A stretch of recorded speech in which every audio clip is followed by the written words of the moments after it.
Welcome to Building the Future, Freedom, Prosperity, and Foreign Policy, a podcast series focused on updating the United States soft power playbook to meet the hopes and aspirations of developing countries because it's in America's interest to do so. I'm Dan Runde, Senior Vice President at CSIS. There are a lot of global challenges out there, so let's get started.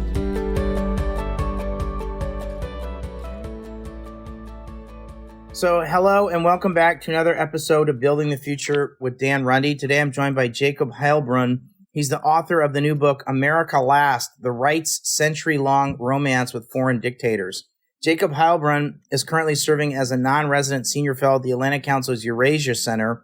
He's also, more interestingly, the editor of The National Interest, a very important foreign policy magazine established in 1985. I read it and I've contributed to it. I take it very seriously. It's an important platform. He began his career as an assistant editor at the magazine, where the first issue he worked on featured Francis Fukuyama's The End of History essay. Wow. And later he served as a senior editor at the New Republic and worked as an editorial writer for the LA Times.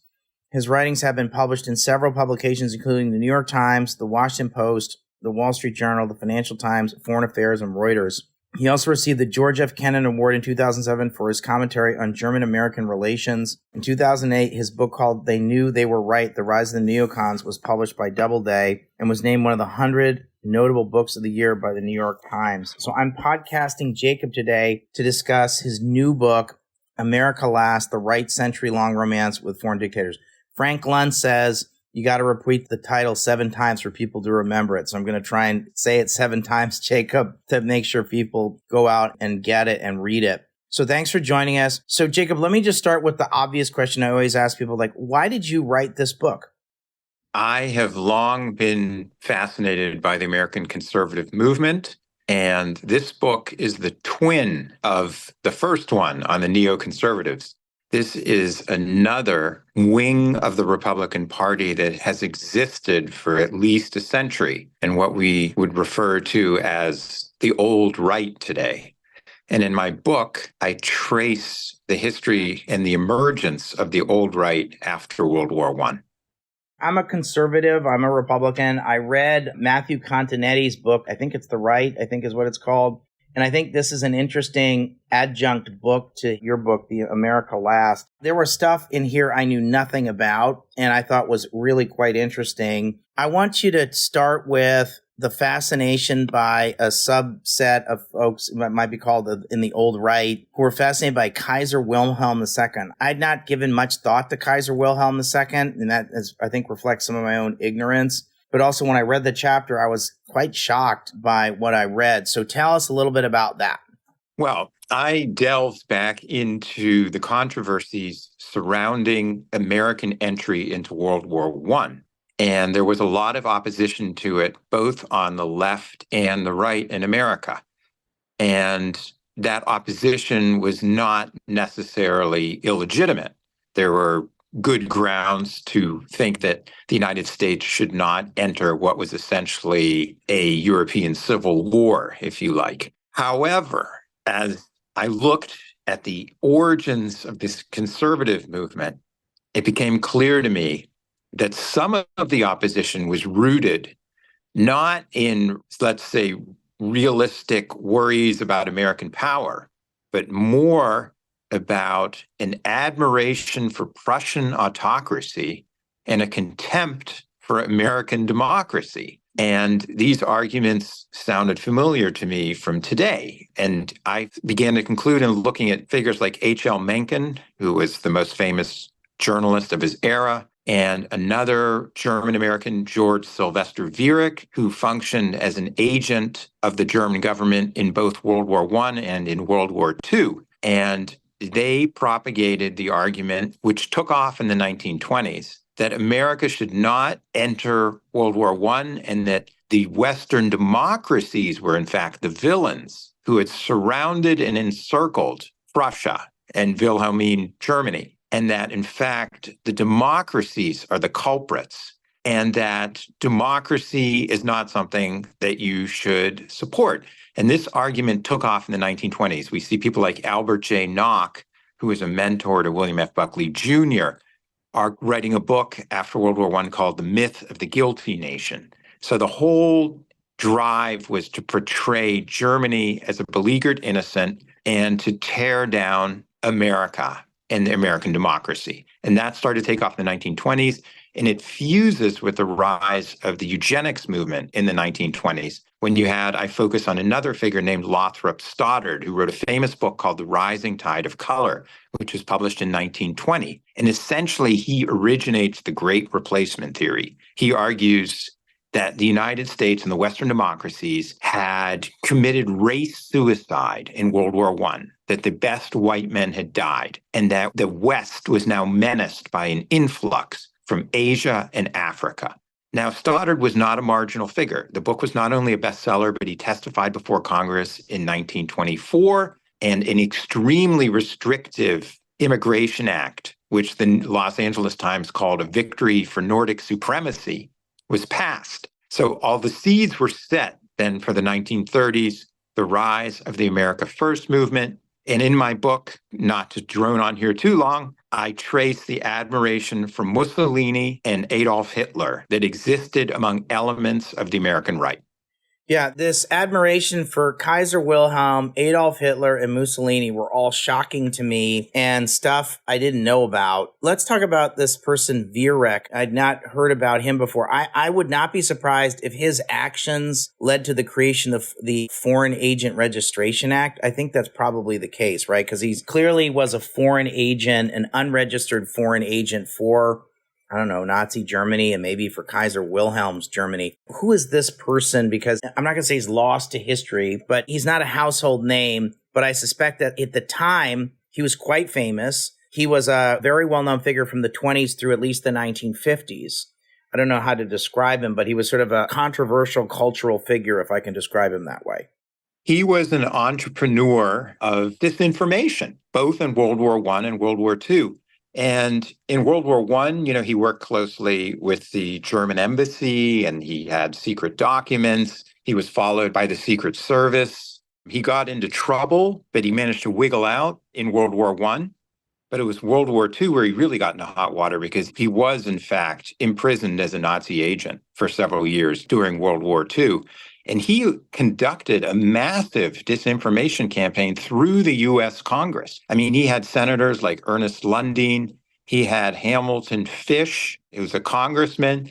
And what he did was he set up a front organization in Washington that posed as a think tank, but in fact used the franking privilege of Congress to disseminate pro-Nazi literature throughout the United States to millions of people. He was a key figure, not the only figure, but a key figure in the isolationist movement. He even wrote one of the books for another congressman called Stephen Day from Illinois, Why the America Should Not Intervene Against Nazi Germany. So a lot of the things that we see today with Russian disinformation, with this great replacement theory, have all come from the past. Plus, you add in the scorn for democracy, the worship of authoritarianism.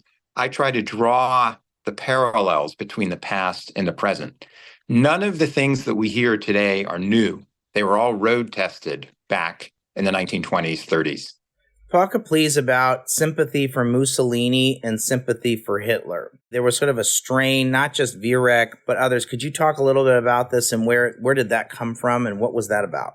It was a mixture. Some of it was ideological. There was this woman named Elizabeth Dilling, who was known as the female Führer in Germany. She visited the Nuremberg party rallies. So did another intellectual who's known as the most prominent fascist in America, named Lawrence Dennis. And there was, of course, Charles Lindbergh, who really catapulted the America First movement to mass appeal.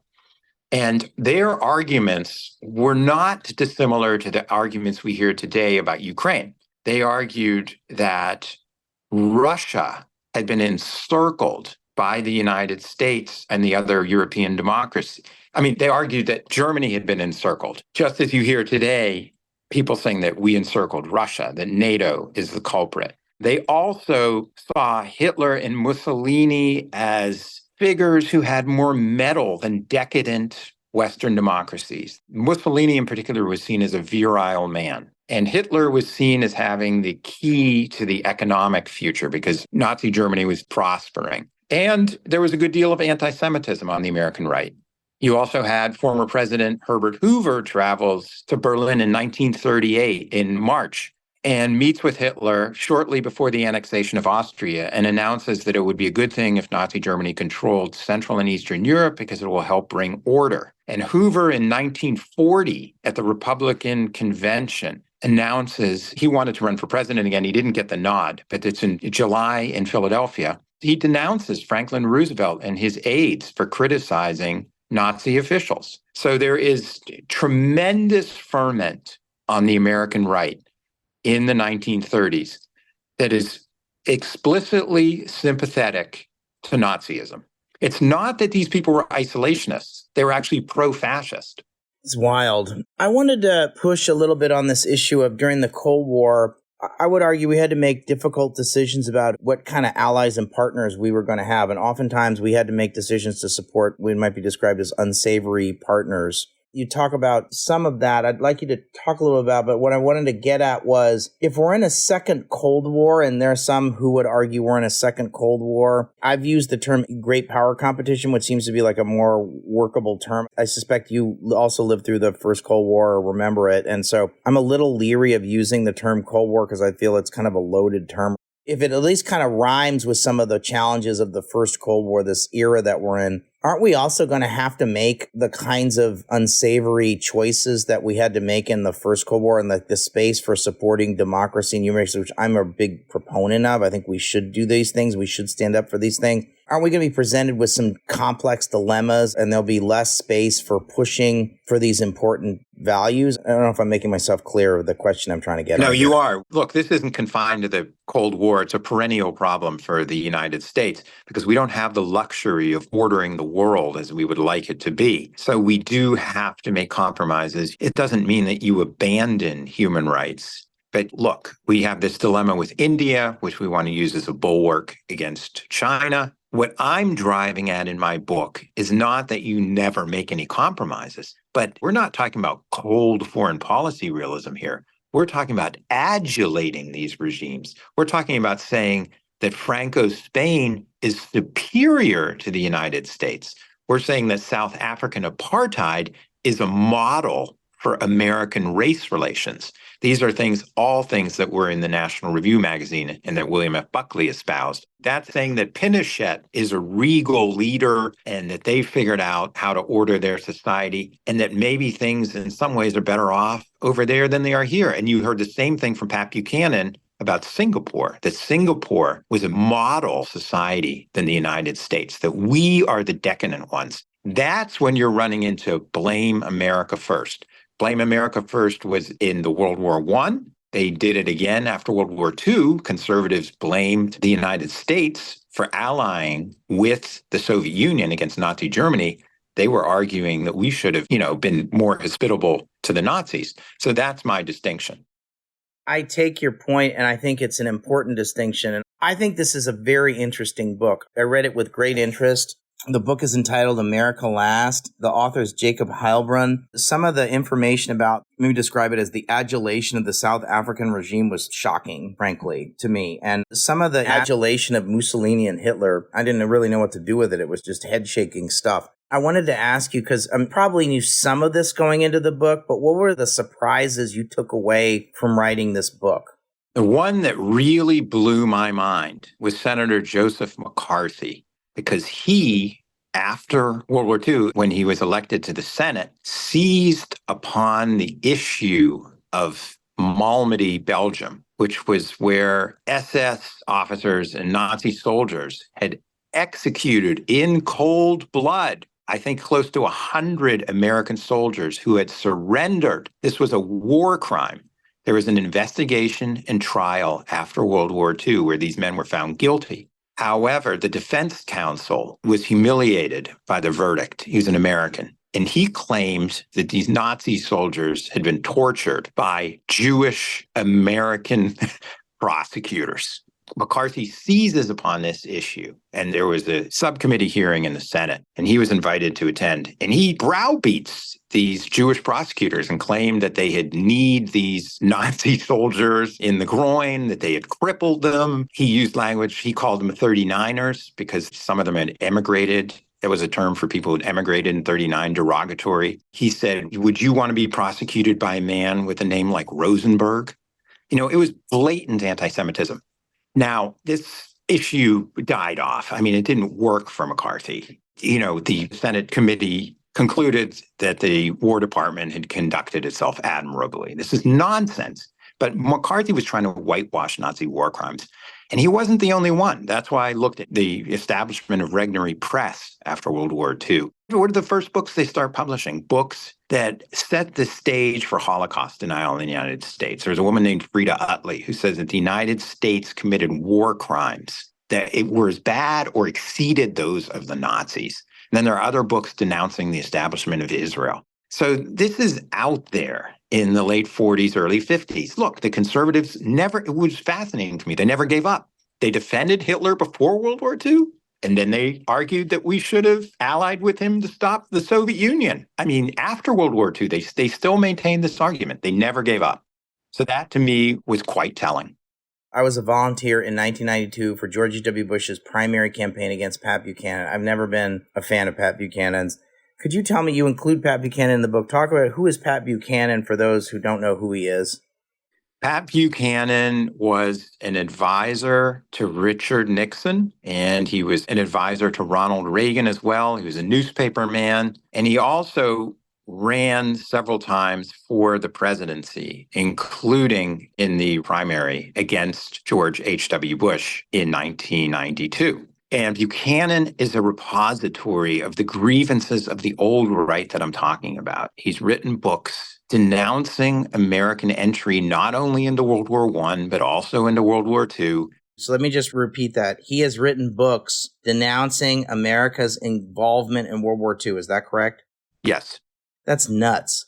He also wrote a column in 1977 saying that Hitler was, quote, a soldier's soldier, unquote. He has repeatedly dismissed the idea of going after Nazi war criminals. This was one of his bugaboos in the 1980s. So again, Buchanan seemed to be a perfect heir to this tradition. And, he's proud of it. He says America first. He wrote an article in the National Interest after the Cold War ended in 1990 called America First, Second, and Third.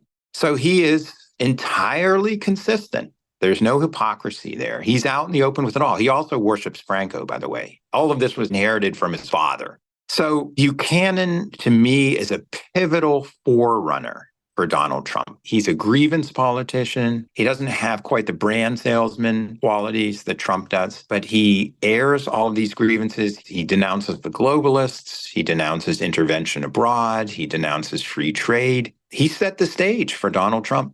What are some of your takeaways from the book, and what do they mean for the world that we find ourselves in today? We should be apprehensive, but not terrified.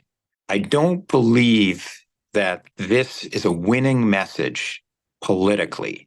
If we air what Donald Trump intends to do with the federal government and with our alliances abroad, which is pull out of NATO, sever the alliances in Asia, Trump is a perfect repository of these old right grievances in foreign policy.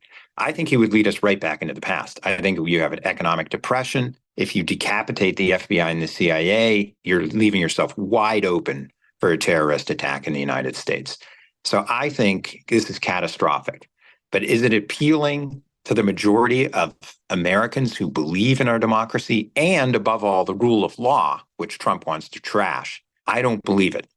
I think we need to be alert and vigilant, but forewarned is forearmed. That's why I wrote the book.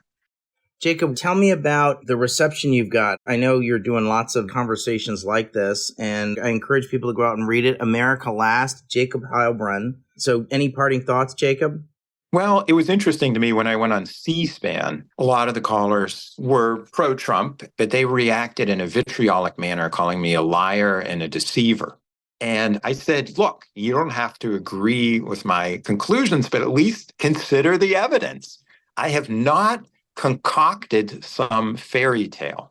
I went into the archives as much as possible. I went through numerous editions of not only the New York Times and Washington Post and Mencken's Baltimore Sun writings from 1914 onwards, but I also went through hundreds of books, and I tried to research this as assiduously as possible. And to me, look, I was astonished by what I found myself. I never would have dreamed that there would be this much evidence. And a British reviewer, whose review I just got, called it a horror show. And that's really what it is. It's the dark side of America. But we don't need to succumb to it. I remain an optimist. Jacob, thanks. I too remain an optimist. This was really interesting. I thought it was a very well-researched book. I learned a lot. It was eye-opening, and I too remain an optimist. So, Jacob, thanks for the time. Thanks for writing the book. And I'm really glad you came on our show today. Thank you. I enjoyed it. If you enjoyed this podcast, check out our larger suite of CSIS podcasts. From Into Africa, The Asia Chessboard, China Power, AIDS 2020, The Trade Guys, Smart Women, Smart Power, and more. You can listen to them all on major streaming platforms like iTunes and Spotify. Visit csis.org/podcasts to see our full catalog